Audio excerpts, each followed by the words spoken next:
Hello friends, viewers, readers, whatever.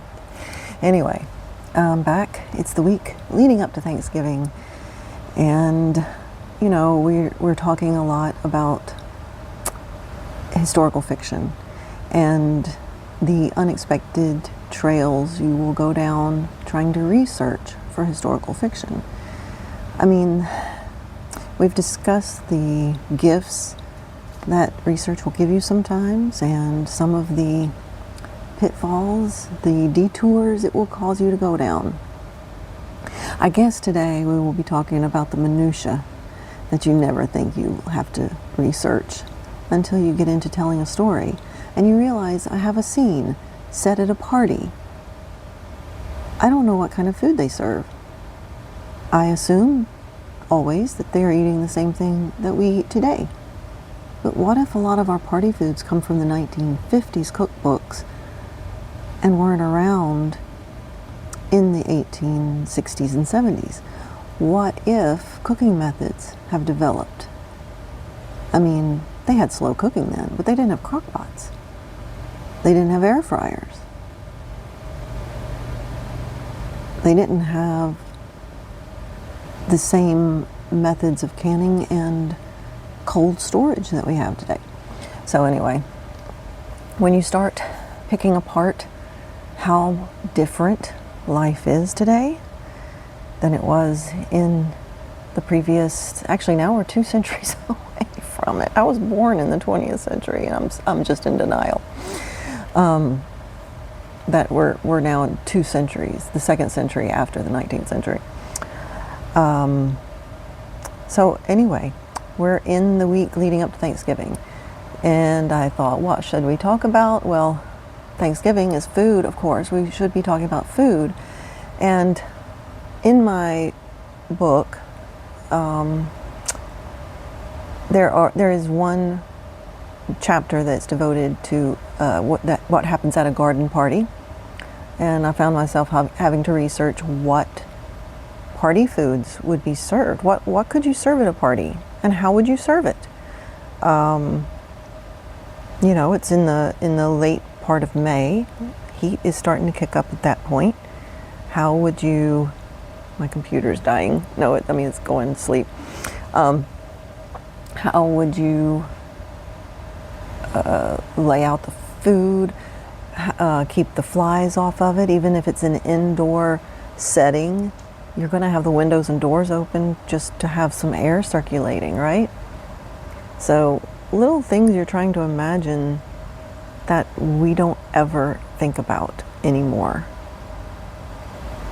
Picnics were at one time not so very different, a different setting, but the concerns were not so very different than if you were serving at a garden party with food laid out within your own dining room, you know, with the traffic flowing around and you're not dealing with ants, but come on, flies, mosquitoes. That's another thing I never thought, like, I gotta find out how they handle mosquitoes. And what everyone seems to be telling me is they just got bit. But there had to be, some mitigation that they tried for. Anyway, getting back to food.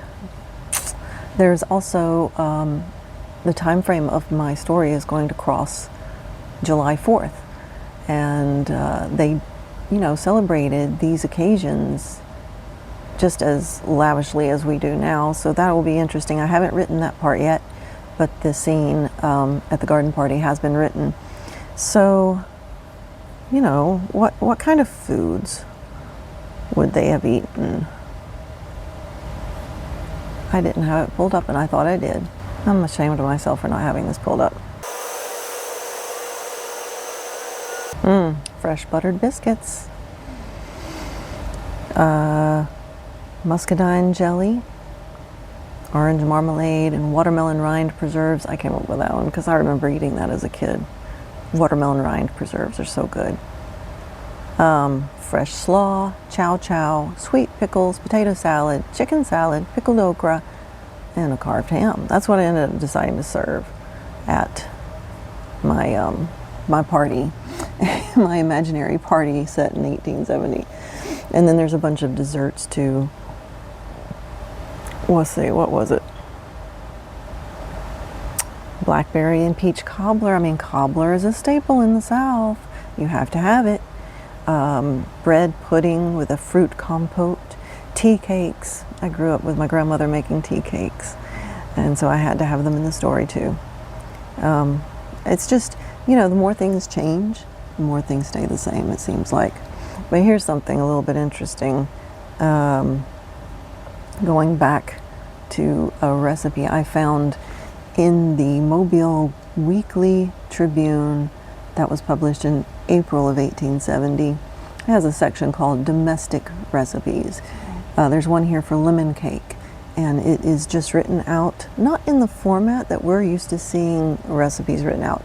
It says 5 teacups of flour, 3 of sugar, 1 of sweet milk, 1 of butter, 5 eggs, 1 lemon, parentheses, grate the rind, unparentheses, 1 pound of currants, 1/2 teaspoon of 1/2 teaspoonful of soda, and that's it. It's just a list of ingredients. There's no bake at this degree. I mean, really, let's talk about this, y'all. How did they regulate temperature when you're cooking over an open flame? Maybe a gas flame, but you didn't. You eyeballed it. How many recipes, how many cooks? I mean, when you're a good cook in the 19th century, it's because your instincts were really good, right? You were well practiced at what you were doing. You didn't have step-by-step instructions, is what I'm saying. And I'm guessing it was pretty well assumed that you knew how to make cake before you read this recipe and attempted this recipe, because if you didn't know how to make cake, you weren't going to know what to do with these ingredients. Here's one for chocolate custard. Take 4 heaping tablespoonfuls, all spelled out, of grated chocolate and 1/2 pint of water, and let it boil 10 minutes, adding more water if it seems too thick. Pour this into 3 pints of boiled custard made in the usual way. This makes a very nice dessert served with some kind of cake. Made in the usual way. Yeah. You don't see recipes written out like that now. There is no, hey, you know what you're doing with this. This is just something, you know, little, zhuzh it up a little bit extra. So, yeah, that's a primary source that came right from the newspaper in 1870. And so it's going to be interesting also to get into July 4th. And in Mobile, where I'm from, where the story is set, the one tradition was to have a regatta. And it was out of Arlington Park, which is, I'm wanting to say it doesn't exist anymore. Unless they I don't know. I don't think it exists anymore. But it was a real gathering place for the city. There's so many things about the city that is just, I mean, it still has its charm, but what if is always in my mind when I read about places like Arlington Park. We had a couple of parks that were down that way, Arlington being one of them, and I don't remember which one had a carousel at the turn of the century. We don't, you know, the mall has a carousel, or did. I don't even know if the mall has a carousel anymore. But it just sounds like a quaint, lovely place. I know people probably love to go there in the summer because it was right on the bay and you get the breezes off the water.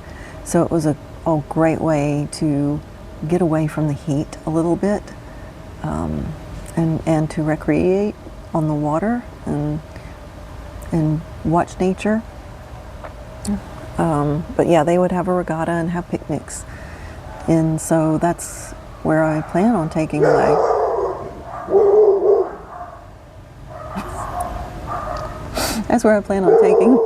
characters for the 4th of July. I'm really tempted to shut my computer down, but then I wouldn't have that nice light, that nice glow. So that's really, my story doesn't take place over the Thanksgiving holiday, so that's the best I can offer you in keeping with the theme there. And until next time, see you. Bye-bye. Toodles. And happy reading. I still don't have a sign off. See ya.